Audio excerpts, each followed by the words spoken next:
Hi, Daddy. Sam officially 5 months old right now. Say what?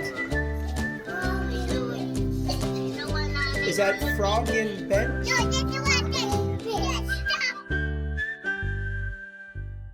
Two, one. Hey, everybody. Welcome back. This is episode 3 of the Every Dad. I'm Matt. I'm Drew. And first off, we just want to thank everybody for supporting us and watching the other 2 videos that we've put out. Today, we want to jump into a discussion about a sensitive topic that is affecting me and other parents. I'm sure Drew probably hasn't had the opportunity to deal with it yet. However, we think it's important and needs to be covered. So we're going to seek some advice and talk about some things that we're dealing with. And Drew, you want to talk about the topic? Yeah, so like Matt said, it's a little bit of a sensitive topic. We're going to cover bullying today. It's something that I'm not dealing with yet, but I have a lot of questions. Matt's just now dealing with it, and we also have a third person that we'll reference later that's kind of helped us along this little route as well. Yeah, so the reason that we want to bring this up now, it was recently brought to my attention. There is a story I received from someone that their daughter is about my daughter's age. So she was in a daycare / school environment, and she was constantly coming home when asked about her day, and she was saying that this girl at school was being mean to her, that she would say mean things or she would push her. And it was getting to the point where the parents were going to go to the school and ask why certain things hadn't been done, why this was an ongoing issue, because they really couldn't get clarity from their daughter as to why it was happening. Well, right as that was about to happen, there was a call from that school saying, hey, we need to talk. It's about your daughter. Immediately, they thought, oh, my gosh, what's wrong? Then the next text, of course, said, no, everything's fine. Your daughter's not physically hurt. We just need to talk. Well, when they finally went to talk, it turned out their daughter was actually the bully. So their daughter was saying very mean things to this girl. She was at sometimes physically assaulting this girl. And it got to the point where when the teachers were confronting her about it, she would say things that would almost make them question whether they saw what they saw. Manipulative was the word that they used. They said she was probably one of the most manipulative 7-year-olds. So when you're a parent and you hear that, I mean, what goes through your mind? You're like, oh my gosh, is it something I did? You're immediately embarrassed and you immediately feel like you've done something wrong and you've got to get your stuff together. So what those parents said that they did was they first off confronted their daughter about it after apologizing to the school. And they had their daughter write an apology letter to that other girl and made her read it to her, give it to her and read it to her. She had to apologize to the other girl's parents, because I actually forgot that that other girl actually moved classes, because it was to the point where they were going to either they needed their daughter moved out of that class or they needed the other girl who was doing the bullying removed from the school altogether. And you can imagine with COVID and everybody working, that's almost a moot point, because what are you going to do?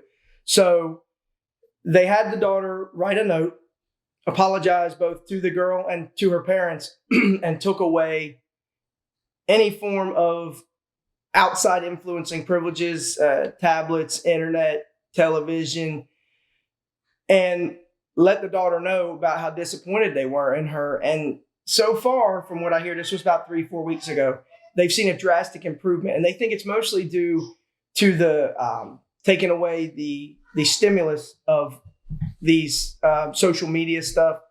So I was just curious what you thought about that whole situation. Like, do you think the punishment fit the crime? Do you think that, how do you feel? Do you think, because part of me, I don't want to steal any thunder from you, but part of me, when I questioned it, was, are the teachers really seeing everything? Because this daughter was not known for being a liar. So was she lying to her parents? Is there a middle ground here? Well, first of all, it's like terrifying. Yeah.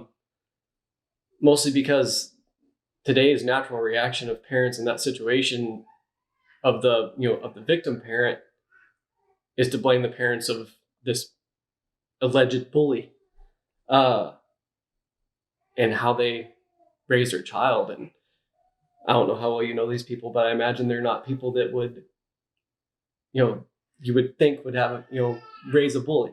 Right. And you would think no parent would want that to do reflection, right? That reflection is terrible. That reflects directly upon you. That's hence like the disappointment versus discipline thing that happens with children anyway. Yeah. I haven't crossed into the realm of the outside influences on child's behavior just yet. I know that there's been several people so far that I have a 6-month-old. She's 6 months old today. Happy birthday, Reagan. Yeah. And one of their first reactions, if they're watching her for any extended period of time, is to slap their phone in front of her face. Yeah. And that bothers me. We've talked about that. That bothers me a little bit. We want to kind of wait quite a while before she can comprehend what kind of technology she's learning before we shove it in her face and she learns it instinctually.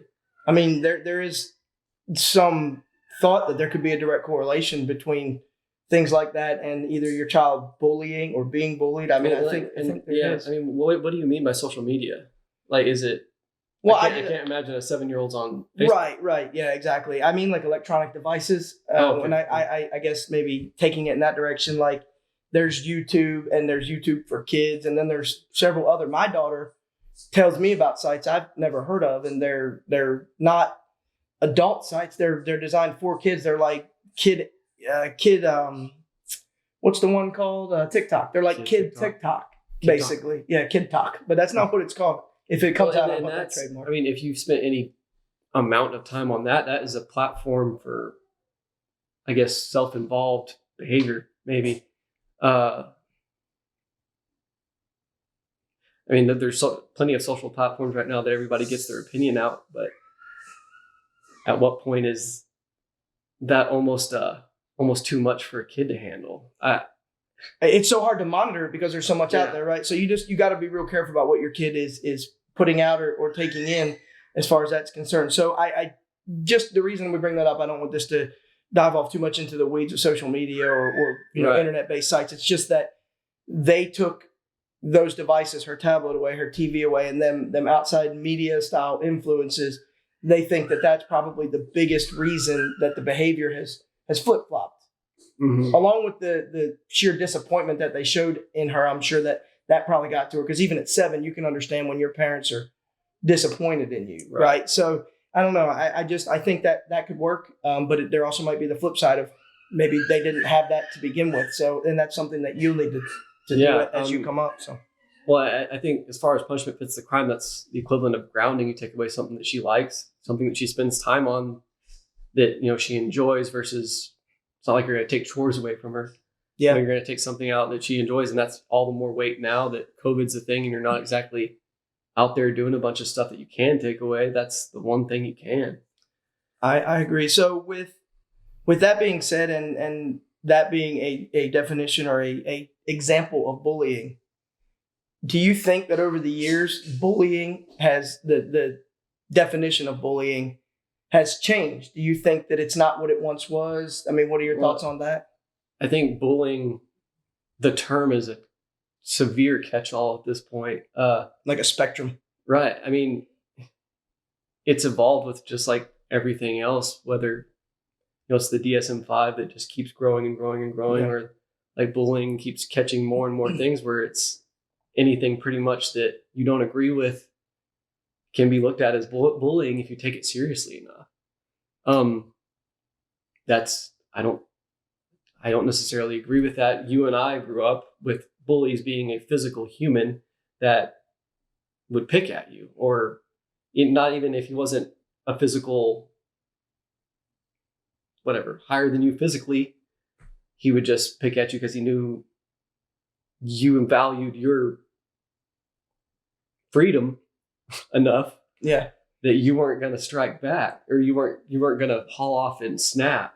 Right, like to so the term he could take his shots, and you're just going to walk away. Yeah. I mean, bullying now, like you said, is that catch-all, whereas you had the school bully. I mean, even in cartoons back in the day and movies, it was like you had that one school bully and Swirlies and stuff. Everyone knew about it, right? And sometimes it would actually maybe toughen you up, I guess, is what I'm looking at. Like, depending on what the circumstances was or were. But it's like now there's so many different parts of bullying, and everybody is probably been a victim of the new concept of bullying. I mean, if you can think back to it. I know I can think back to it under the current circumstances of times that I've been. You were probably a bully. Probably several times. I mean, I tried very well to fit in with a lot of different crowds. You know this about my nerd stuff and my athletic stuff. Those ran simultaneously, and I tried to get along with everybody. But I did have. There was one, and when we were talking at a round table this morning, there was somebody that came to thought that reminded me of the story that was told to us. That he was just that constant picker. He was he wasn't in any of my social groups. He was in my homeroom, and he would just pick and pick and pick. And it was always just annoying to me. And I just blew him off because it wasn't, not gonna say worth my time, but it was just, that situation wasn't something I could lose my cool in. I valued my sports. I valued staying in class and out of suspension too much. Fly. We're both missed. But I see now it's grown to, you have internet bullying or cyberbullying. Yeah. Can I hit off that real quick? Because I actually found this on here earlier. This was National Bullying Prevention Center. It's www.pacer.org. Put the link in the description. But cyberbullying, since 2007 till 2019, it's doubled. And doubled from what to what? Well, it didn't have the exact statistics. Doubled in the amount of cases that are being found or reported.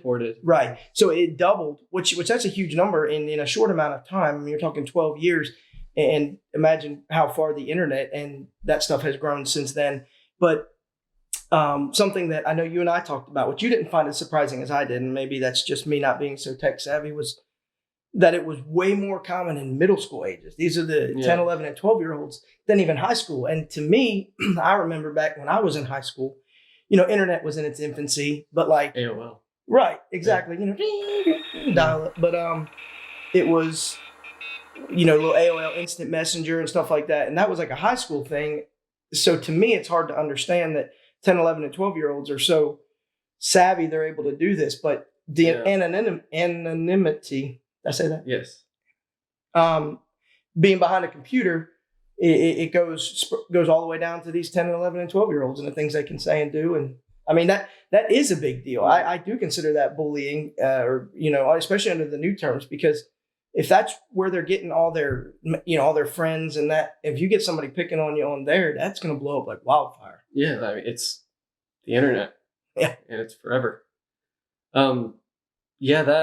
The whole middle school to high school dynamic, and it's worse in middle school thing, I think comes from the immaturity of these kids getting that, access to those sites possibly, or, they're immature. They haven't really been monitored or been taught how to use them properly. I know I use Facebook and Instagram pretty much exclusively for magic purposes, and this channel. Mm-hmm. I use Facebook primarily for Army friends and family. Well, that's what it was designed for originally. Right. Now there's ads running on it and all kind of political stuff. Platform or that in the hands of how old are you in 13-year-old, 12, 13-year-old, mm-hmm. Not properly used. I mean, that's a grudge that they take home from an instance at school that gets blasted into 1,000 views. It's like wielding a weapon. I mean, we concentrate so much on, violence at schools, active shooter situations, which I'm not comparing the two on the same plane. But the point is, no one really, I guess, looks at these social media platforms or computers as weapons, but in a way they can be weaponized. And that's absolutely they can. That's even per statute, they would be a weapon. So it's funny you mentioned that. So yeah, right. Bing. Yeah, bing. Absolutely. So Stopbullying.gov. I'm looking this up. So only somewhere in the realm of 20 to 30% of students notify adults that they've been bullied. And what's interesting is that there's no federal anti-bullying law. Now, what I get from that, I totally understand that. Well, how can you have a federal law if most of the time, as we've seen from the prior stat, it's juveniles and young juveniles at that doing it. Really hard to charge them federally for something like that. Subjective as well. Correct. So that's my question briefly to you is, do you think that there should be, or I mean, do you think they can even find a way to police that? I don't think it. I disagree with policing it, and to an extent, In like trying and convicting as far as like arresting? right. That's not the law's place. It's a social dynamic and lesson builder sometimes. Now, this is not all the time. By all means, it's not something that, if your child is getting threatened, your child is getting, thrown into the ground physically or mentally, or, all the above, that's grounds for intervention. But the tough things, the dealing with tough people, dealing with hard to deal with people, dealing with people you don't agree with, people that think you're nothing, is part of adult life. Oh yeah. Yeah, And I agree with that completely. to figure out how to continue forward without this person's approval or that person's approval, or so he hates you, so don't be friends with the guy. He doesn't have to like you. Yeah. That at its surface has become a bullying situation. I know I'm really mitigating most of the real stuff that's going on, but I'm afraid that the policing of bullying would start catching that. Right. When you start catching that stuff, you start losing real life lessons that have to be had. Well, and I think sometimes just not engaging with a bully is probably going to knock it off before it gets started, and that's going to your point of bullying kind of has its place as far as, not necessarily always physical, but in the workplace or wherever, as you come up, there's always going to be someone who says mean things, doesn't like you. Yeah. And if you let that be the end all, then you're going to find yourself in a worse place than you could. So being able to ignore it or having the self-confidence to know that it's their problem, not yours, Right. that's probably, some of the best medicine. And that's why I'm curious, you and I as parents, like, how do we prepare our children, mine, which my daughter's already in second grade or going into second grade. So she's already kind of around this, but my son, he's still out of school and your daughter's pretty far from it. But how do we prepare ourselves? Because 30 years ago, bullying was different and the way we were taught to deal with bullies was different. So yeah, absolutely it was. I mean, first of all, I'm in trouble, period, because I have a daughter, and I feel you. As much as I want to pretend I get what she's going through, I will never get what she's going through. I used to watch in high school, if girls were going through a hard time with other girls, that's a whole different dynamic than guys going through a hard time with another dude. It's completely different. You know as well as I do, that is not something that I can understand because I don't have the genetics for it. Right. That's going to be a lot of help from my wife and a lot of listening. So I think that's important is for your wife and you to get on the same page. Right. Just like for me and Lindsay, it's the same. Diving back into our yellow sheet here, we were talking about listening. Back to National Bullying Prevention Center. They recommend so support from others is very positive. Asking bullies to stop, just simply asking them, it made it worse. However, the best advice they gave adults, you know what number one was? Just what you just said. Listen, Yeah. give advice, and follow up. So even they say that intervening, like direct intervention, is not the best thing to do. Like for, at the first incident, for mom to call the other mom or dad to call the other dad or to confront that child as the parent. You're taking away an opportunity to grow. You're taking away a teachable moment. Right, for not only you to grow or for your child, but both of you to grow, right, together. I mean, by all means, you can have a back and forth with administration or a parent without necessarily intervening. And that's what I think we get wrong so much right now with the catch-all of bullying.